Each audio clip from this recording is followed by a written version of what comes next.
Sahabat Muslim, ini dia jawaban trivia quiz seputar Islam. Makhluk yang pertama kali meminta dipanjangkan umur adalah iblis. Karena iblis berjanji ingin menjerumuskan keturunan Adam hingga hari kiamat tiba. Bismillahirrahmanirrahim. Assalamualaikum warahmatullahi wabarakatuh. Sahabat Muslim yang dimuliakan oleh Allah Subhanahu wa taala, bagaimana sikap kita saat orang tua kita sudah wafat? Yang pertama adalah kita sebagai anak yang soleh, anak yang baik, segera mengurusi jenazahnya, ya, dalam mengkafani, kemudian menyolatkan, kemudian menguburkan dan seterusnya. Kalau ruhnya nanti ada yang mengurusi, para malaikatnya Allah Subhanahu wa taala. Kemudian yang kedua adalah kita harus segera menyelesaikan hutang piutang. Kalau ada hutang piutang, ya terutama hutangnya orang tua kita, harus segera kita bayarkan. Bahkan orang yang mati syahid pun masih tergantung, ya, belum bisa langsung masuk surga tanpa dihisab karena harus diselesaikan dengan hutangnya.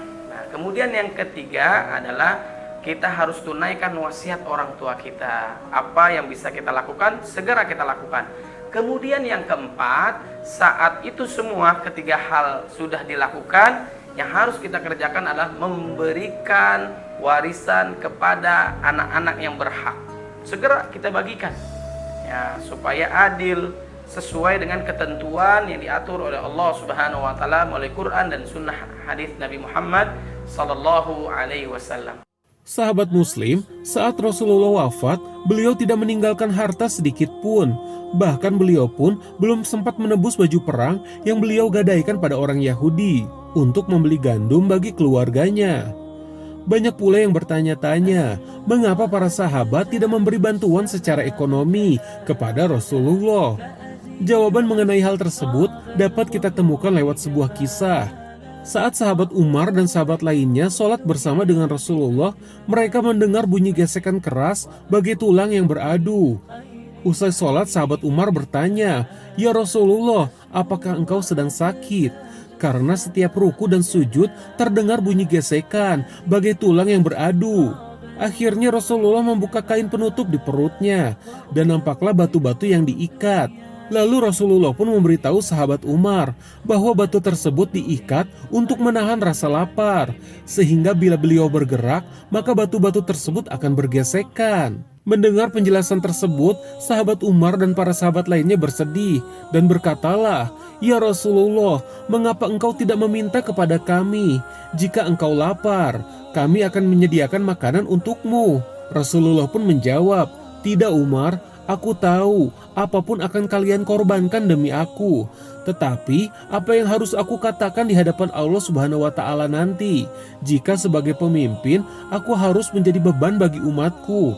Biarlah kelaparan ini sebagai hadiah dari Allah Subhanahu wa taala untukku, agar umatku kelak tidak ada yang kelaparan di dunia, terlebih di akhirat," ujar Rasulullah Shallallahu alaihi wasallam. Meski Rasulullah wafat tanpa meninggalkan warisan, namun Allah sudah menjamin rezeki keluarga dari Rasulullah, yakni lewat Abdurrahman bin Auf, sahabat Rasulullah yang paling kaya. Menurut kisah lainnya, Abdurrahman bin Auf adalah satu-satunya sahabat yang meminta dimiskinkan oleh Allah. Namun hingga akhir hayatnya, beliau malah semakin diberi kekayaan, dikarenakan sedekah besar-besaran yang dilakukannya, dengan tujuan agar hartanya habis. Namun ternyata Allah malah membalasnya dengan rezeki yang berlipat-lipat. Karena harta beliau yang begitu banyak, maka kehidupan semua istri Rasulullah dijamin dan dibiayai oleh Abdurrahman bin Auf. Masya Allah. Nah, sahabat Muslim, dari kisah tadi kita dapat memetik hikmah bahwa semua orang yang meninggal pasti tidak akan membawa hartanya, dan kita tidak usah khawatir akan rezeki anak, istri, dan keluarga yang ditinggalkan, karena rezekinya sudah Allah siapkan lewat jalur yang tak disangka-sangka. Maka bagi orang yang berebut harta waris, niscaya hidupnya tidak akan bahagia, dunia maupun akhirat. Hal ini seperti yang dikutip dari Buya Yahya lewat channel YouTube-nya. Kalau Anda pengen melihat ahli neraka yang berjalan di atas bumi, itu lihat orang yang merebut waris saudaranya. Dia telah melakukan dosa, banyak dosa. Yang pertama, dosa kepada orang tua, durhaka ke orang tua karena telah menyakiti adik dan kakaknya. Yang kedua adalah mengambil haknya orang lain. Yang ketiga adalah memutus tali persaudaraan. Semuanya sebab menjadi masuk neraka. Lalu bagaimana seharusnya kita mengelola waris? Mari kita simak penjelasan berikut ini. Kemudian setelah itu kesepakatan antar saudara, anak-anak, dan seterusnya.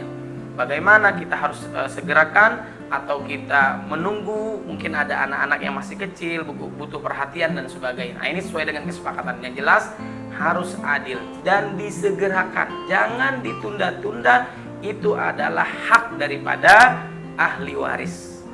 Kita bisa menyelesaikan urusannya di dunia dan membantu orang tua kita mudah nanti langkahnya menuju surganya Allah Subhanahu wa taala. Saat kita wafat, kita tinggalkan warisan ilmu untuk anak kita. Saat kita wafat, kita memberikan harta yang halal yang barokah agar anak turunan kita mendapatkan kebahagiaan, kesuksesan di dunia apalagi akhirat. Rabbana atina fid dunya hasanah wa fil akhirati hasanah wa qina adzabannar. Mudah-mudahan bermanfaat.